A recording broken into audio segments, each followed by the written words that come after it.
ஆண்டவரும் இரட்சகருமாகிய இயேசு கிறிஸ்து திருப்பெயரினாலே உங்களை நான் வாழ்த்துகிறேன். இன்றைய இறைவார்த்தை மூலமாக ஆண்டவருடைய வார்த்தை உங்களோடு கூட பகிர்ந்து கொள்வதிலே நான் மிகுந்த மகிழ்ச்சி அடைகிறேன். கர்த்தர் தாமே உங்களை ஆசீர்வதிப்பாராக. இன்றைய நாளிலே உங்களோடு கூட பகிர்ந்து கொள்ளும்படியாக மார்க்கு 11ஆம் அதிகாரம் 22ஆம் வசனம்.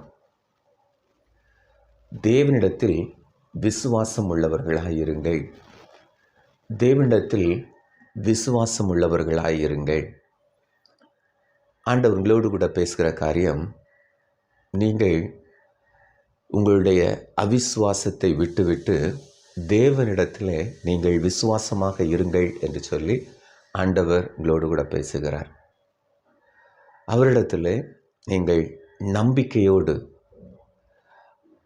அவரை உறுதியாய் பற்றி கொள்ள வேண்டும் என்று சொல்லி அவர் விரும்புகிறார்.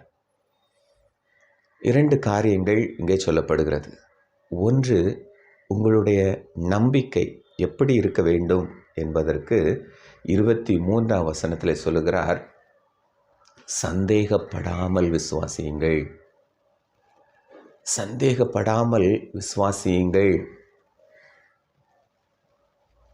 தேவன் மீது உங்களுக்கு கடுகு அளவு கூட சந்தேகம் இல்லாதபடிக்கு, என் தேவனால் எல்லாம் செய்யக்கூடும் என்று சொல்லி நீங்கள் விசுவாசியுங்கள். அதான் அங்கே சொல்லப்படுகிறது. என் ஆண்டவரால் எல்லாம் செய்யக்கூடும், என் வாழ்விலே எனக்கு நன்மை செய்யக்கூடும் என்று சொல்லி நீங்கள் விசுவாசிக்க வேண்டும் என்று சொல்லி அங்கே சொல்லுகிறார். எனவே முதலாவது சந்தேகப்படாமல் விசுவாசியுங்கள். 2வது சொல்லுகிறார் 24ஆம் வசனத்திலே, பெற்றுக்கொள்வோம் என்று சொல்லி விசுவாசியுங்கள். நிச்சயமாய் நடக்கும், நிச்சயமாய் ஆண்டவர் தருவார் என்று சொல்லி நீங்கள் விசுவாசியுங்கள். எனவே தான் அந்த பெற்றுக்கொள்வோம் என்பதை அங்கே அழகாக சொல்லப்படுகிறது.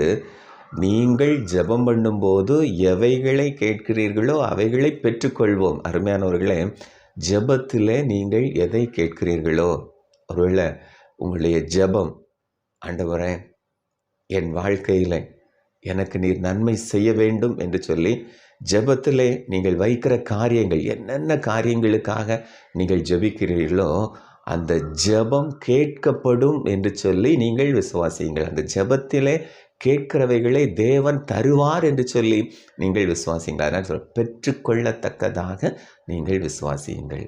எனவே இந்த ஆண்டவர் உங்களோடு கூட பேசுகிற காரியம், விசுவாசம் உள்ளவர்களாயிருங்கள். முதலாவது சொல்லுகிறார், நீங்கள் சந்தேகப்படாமல் விசுவாசியுங்கள். 2வது சொல்லுகிறார், பெற்றுக்கொள்ளத்தக்கதாக விசுவாசியுங்கள். நிச்சயமாக உங்களுடைய விசுவாசத்தை தேவன் அங்கீகரித்து உங்களுக்கு நன்மை செய்வார். கர்த்தர் உங்களை ஆசீர்வதிப்பாராக. ஆமென்.